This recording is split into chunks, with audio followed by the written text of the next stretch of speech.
इसमें कुछ important point है जो मैं आपको क्लियर कर दूं। पहला क्या है, कांस्टेंट पॉलिनोमियल।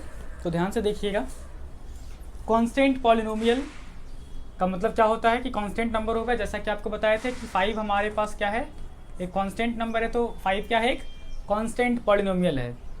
क्या मैं 5 को इस तरीके से एक्सप्रेस कर सकता हूँ, 5 into x raise to the power 0, क्योंकि 5 into x raise to the power 0 का वैल्यू 1 होता है, इसका मतलब 5 ही है, तो कोई दिक्कत वाली बात तो है नहीं। तो अगर ध्यान से देखिए तो इसका डिग्री कितना है, 0।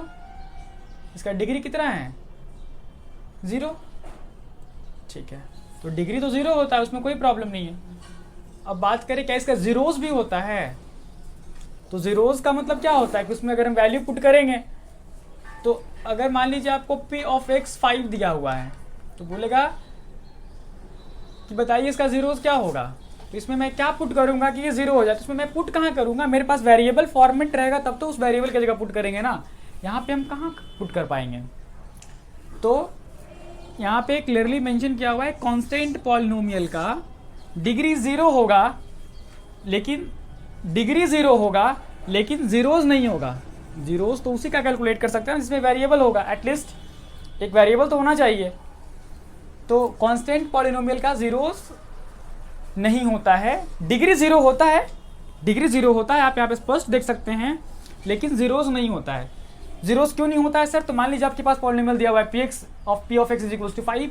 अब बोलेगा कि किस वैल्यू के लिए पॉलिनोमियल 0 हो जाएगा, तो आप ये नहीं बोल दीजिए कि -5 डालेंगे तो 0 हो जाएगा, नहीं, यहाँ कहाँ -5 पुट कीजिएगा, x है नहीं ना, तो आप यहाँ कहीं नहीं पुट कर पाएंगे क्योंकि इसका जीरोस यहाँ वेरिएबल है ही नहीं, तो इसका जीरोस नहीं होगा। दूसरा, लीनियर पॉलिनोमियल का सिर्फ और सिर्फ एक ही जीरोस होता है, ये तो क्लियर था कि हाँ लीनियर पॉलिनोमियल का एक ही जीरोस होगा। जैसे अगर एग्जांपल ले लें तो हो जाएगा 2x + 5, किस वैल्यू के लिए 0 होगा, तो x इज इक्वल टू -5/2 के लिए 0 हो जाएगा, तो एक ही जीरोस होगा लीनियर पॉलिनोमियल का, क्योंकि लीनियर पॉलिनोमियल है। 0 में और में नॉट भी zeros of a given polynomial, समझिएगा ध्यान से, 0 किसी पॉलिनोमियल का जीरोस हो भी सकता है, नहीं भी हो सकता है। देखिए कैसे, मैं दो एग्जांपल लेता हूँ। मैं एक लेता हूँ p of x is equal to 2x - 5, और दूसरा लेता हूँ p of x is equal to 4x² + 2x। अगर आप p ऑफ 0 यहाँ पुट करेंगे तो क्या हो जाएगा, 0 इंटू 2 इंटू 0, 2 इंटू 0 -5, यानी 0 - 5 -5 मेरा 0 नहीं ना है। तो किसी पॉलिनोमियल के लिए p ऑफ 0 जीरोस नहीं हो सकता है, लेकिन यहाँ पुट कीजिए p ऑफ 0, p ऑफ 0 अगर आप पुट कर देंगे तो क्या हो जाएगा, 4 इंटू 0², तो 4 इंटू 0 0 + 0 0 आएगा। तो किसी पॉलिनोमियल के लिए 0, किसी भी पॉलिनोमियल के लिए जीरोस हो भी सकता है, नहीं भी हो सकता है। अगर यहाँ पे देखें तो यहाँ पे जीरोस इस पॉलिनोमियल के लिए 2x - 5 के लिए 0 is not the zeros of given polynomial 2x - 5, और यहाँ के लिए क्या हो जाएगा, 0 is zeros of the given polynomial 4x² + 2x। Clear है, तो 0 किसी पॉलिनोमियल का 0 हो भी सकता है और नहीं भी हो सकता है।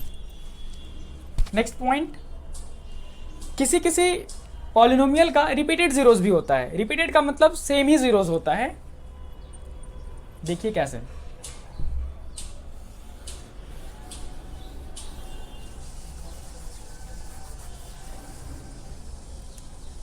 तो देख लीजिए example, x² - 2x + 1, middle term में स्प्लिट करेंगे क्या हो जाएगा, x² - x + 1, x कॉमन लेंगे क्या हो जाएगा, x - 1 -1 कॉमन लेंगे क्या हो जाएगा, x - 1, फिर x - 1 कॉमन हो जाएगा, x - 1। अब मुझे इसका जीरोस फाइंड आउट करना है तो क्या हो जाएगा, इज इक्वल टू 0, तो x - 1 इज इक्वल टू 0, तो x का वैल्यू क्या हो जाएगा 1, और x - 1 इज इक्वल टू 0, तो x का वैल्यू क्या हो जाएगा 1। देखिए दोनों में क्या है, रिपीटेड जीरोस है। तो किसी पॉलिनोमियल के लिए रिपीटेड जीरोस भी हो सकता है, यानी सेम जीरोस हो सकता है। Next, number of zeros cannot exceed degree, cannot exceed its degree, यानी कि अगर हमारे पास x raise to the power n degree का पॉलिनोमियल है तो कितना जीरोस होगा, n जीरोस होगा। तो कितना जीरोस होगा, n जीरोस होगा। और मैंने आपको पहले भी बताया है कि इसके n फैक्टर्स भी होंगे। भाई फैक्टर होगा तभी तो जीरोस निकलेगा, तो n फैक्टर होंगे। होप यू अंडरस्टैंड, उम्मीद करते हैं आप समझ गए होंगे। तो नेक्स्ट लेक्चर सीरीज में हम लोग डिवीजन एल्गोरिथम पे बात करने वाले हैं। Thank you.